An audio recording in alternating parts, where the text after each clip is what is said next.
Then we go to the issue of the 27 constituencies. And this makes me feel very sad. Because, my lords and my ladies, as this process was going on the 15th of August, at about 3 o'clock, the whole exercise of tallying and verifying had been completed, and that is in the affidavit of Marjan and Professor Gulie. Members of certain political parties decided that it was time to stop a process that had already started. We all watched in horror on TV as members, some of them who were in this court, confronted the chairperson, threw down the pulpit where he was to announce the results, threw down chairs, assaulted the chairperson and the commissioners. In fact, Professor Gulie, the chairperson, and the CEO were injured. And we have attached documents showing the injuries that they sustained. And the intention was to stop the declaration from being made. Now, this is critical, my lords. Everybody has said why it is important that a government should not be established by means other than those set out in the Constitution. But equally, nobody should stop the process of the Constitution that result in the establishment of a government in accordance with its provisions. Stopping that process is equivalent to preventing the Constitution from being effected. It's a transgression against the Constitution.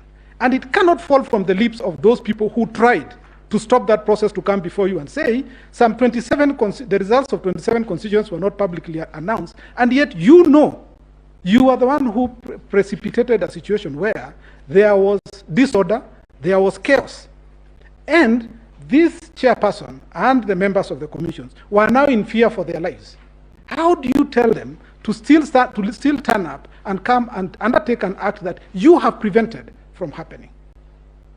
And my lords, in the second petition filed in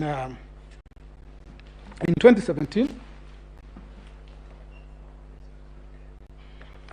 and my lords, at this time also remember, this is a time when one of the officers of the commission had been, one had been abducted, the other one had disappeared and feared to be dead and turned out to have been murdered in any event.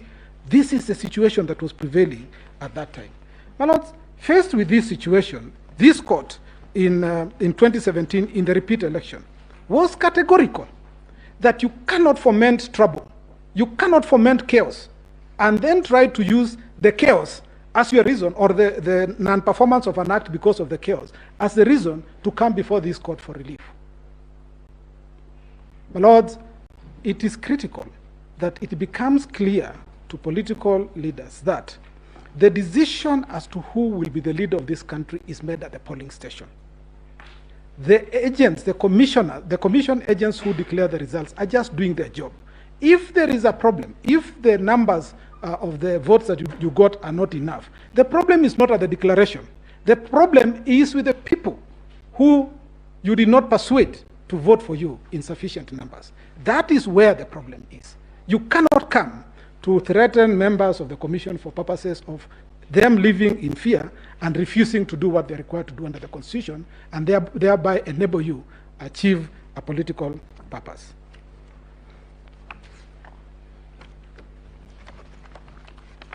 And so, my lords and my ladies, the 27 constituencies, the critical point is, the results from those constituencies were tallied, were verified in accordance with the provisions of Article 138(3)(c). And you will notice that Article 138(3)(c) does not talk about announcing the results in the constituencies as a precursor or what will justify or validate the outcome. It doesn't.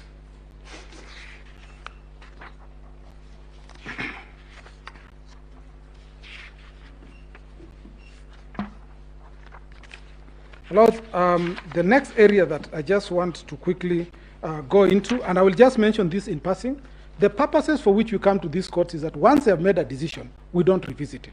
The question of the rejected votes, which I had been referred to yesterday, was determined in 2013.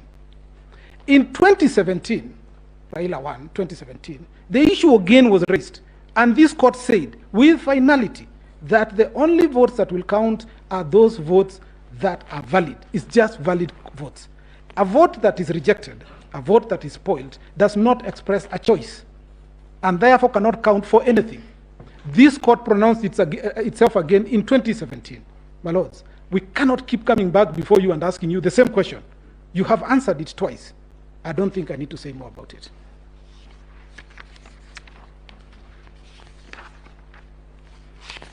The last item that I just want to deal with is the issue of constitutionality of certain regulations, which was raised by one of the parties.